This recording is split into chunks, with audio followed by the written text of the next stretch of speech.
reka ngushime ya iyo ni indirimbo yanjye rero mudafite yitwa uruwambere. Imana igumugisha cyane. Nta kindi kintu waba ukora kitari ukuririmba gusa? Ndi umunyamasengesho nk'uko musanze ndi kwisomera ijambo ry'Imana, ndi n'umuvugabutumwa ariko mu buryo bw'umuhamagaro. Ntabwo ndi pasiteri, wenda nzanabawe mu bihe bizaza, ariko ni inshingano Imana igenda yongeraho mu buzima uko bucya n'uko bugenda bwije. Ntawanga inyongera, ariko ndi umukozi w'Imana, ndi umunyamasengesho, nkaba n'umuhanzi. Mu buzima busanzwe rero ndubatse, mfite madamu n'abana, ariko mu buzima busanzwe ubwo umuryango wanjye nta kazi ka leta ngira, dutunzwe n'ubuhinzi niko nabyita. Nubwo ndi umuhanzi ariko wenda iyo mvuze iby'ubuhinzi ubwo turya ibyavuye mu bikorwa dukora muri rusange. Yes. Kabonye ufite igitabo cy'indirimbo rero, mu gitabo cy'indirimbo cyo ufite indirimbo kangahe ukunda numva? Musanze ndi gusoma indirimbo ya 80 indirimbo ya 82 mu ndirimbo zo gushimisha Imana ivuga ngo mwami wakomeretse. Niyo muturutse hariya mu muharo ndi kuririmba ivuga ngo mwami wakomeretse ni twebwe waziraga, wahemuwe utyo mwami ushinyagurirwa ngo ariko kera utaraza mu isi wari ufite ubwiza, ariko dore uko bagushyize muri abo bambuzi. Niyo musanze ndi kureba. Iyi ndirimbo yajyanye n'igihe turimo. None se ikintu rero dushaka kumenya ni iki ku buzima bwawe bwite? Ubuzima bwanjye bwite, mvuka kuri mama na papa, ariko papa yarapfuye ntawe uriho. Nk'uko nkunda kugenda mbivuga mu buhamya bwanjye butandukanye, ubundi papa yapfuye niga mu wa kabiri, urumva nari mfite mu mashuri abanza muri pirimeri, nari mfite imyaka ikiri hasi birumvikana. Ubwo rero uko bugenda bucya, uko bugenda bwira, Imana igenda ihindura amateka, ariko ubu ninabyirutse mu buzima butameze neza kuko tuvuka mu muryango wa gikene. Ubwo rero ibindi tugenda dushobozwa na Kristo duha imbaraga hamwe no gusenga. Nuko gahunda iteye. Rero uwareba ukuntu uri gusa unyereye gutyo, umeze neza gutyo, ntagakumva ko we mu buzima bubi. Ndashaka kumenya rero byaciye mu zihe nzira? Nibyo mwasanze ndi kuririmbira indirimbo ngo uruwambere. Hari igitero kivuga ngo wambika uburabyo ukagaburira n'inyoni, erega ibyacu ntibyakunaniye, ubesha mu mazu abatagira shinge na rugero, abo bose ukabarengera, ariko ijambo wavuze uraririnda, ukaririndana n'uwo waribwiye.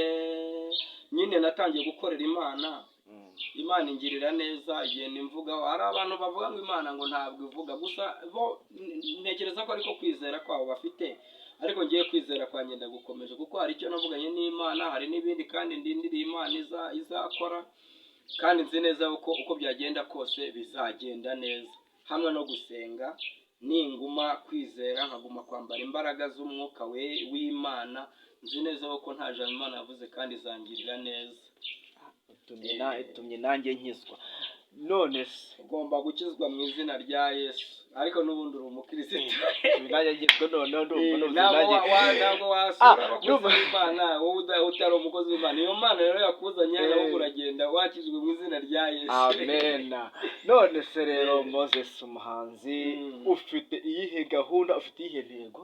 Jewe intego mfite intego ya mbere niyo gusenga, intego ya kabiri niyo kubana n'abantu amahoro, baba abanyarwanda baba abanyamahanga, tukabana amahoro. Ikindi niyo kuvuga ivugabutumwa nta zindi nyungu nshaka, gushima cyangwa se kwamamaza izina rya Kristo ngo ryogere nk'uko umuririmbyi yabivuze. Hanyuma nk'uko nazamutse nanjye bingoye mu byo ngenda nkora, nanjye numva intumbero yanjye ari kuzajya mfasha abandi bantu bafite impano zikiri hasi, cyangwa se no gufasha abantu basonje, kuko inzara yaranyishe, cyangwa badafite ibyo kwambara. Ubwo warumbajije ejo hazaza hanjye. Imana ningirira neza, nanjye nzagirira neza abari inyuma yanjye, kuko Imana yankuye mu makanevu, mu buzima bubi nagiye nyuramo, no gusonza nambara imyenda, kugeza ubwo nambaye ipantaro bakajya bayita kirangabanya yonyine, nkayambara amezi 7 nta na mucikopi irimo imbere. bishatse kuvuga ngo nanjye ntabwo nshobora kugirirwa neza n'Imana ngo nibagirwe ahantu navuye. Ibyo rero iyo mbyibutse binyemeza yuko aho Imana yamvanye n'aho imaze kungeza hari ikintu kigenda gihinduka mu buzima bwanjye. Imana igushyigikire.